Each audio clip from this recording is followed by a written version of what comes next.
Hi friends, இன்றைக்கி healthy சத்து மாவு பிஸ்கெட் எப்படி பண்ணுறதுன்னு பார்க்கலாம் வாங்க. உருகி உருகி போனதடி என் உள்ளம் யானியே, குருகி குருகி போனதடி என் எண்ணம் யானியே.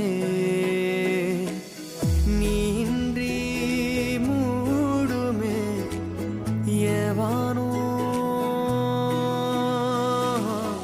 நீதானே என் காதலே என்னாலும் உருகி உருகி போனதடி. இந்த சத்து மாவு ரெசிபியை நீங்களும் உங்கள் வீட்டில் ட்ரை பண்ணி பாருங்கள். உங்கள் கிட்ஸுக்கு கொடுங்க, ஸ்கூலுக்கு ஸ்நாக்ஸாகவும் வச்சு கொடுக்கலாம். என்னோடய வீடியோ உங்களுக்கு பிடிச்சிருந்துச்சுன்னா ஒரு லைக் பண்ணுங்கள். Bye friends.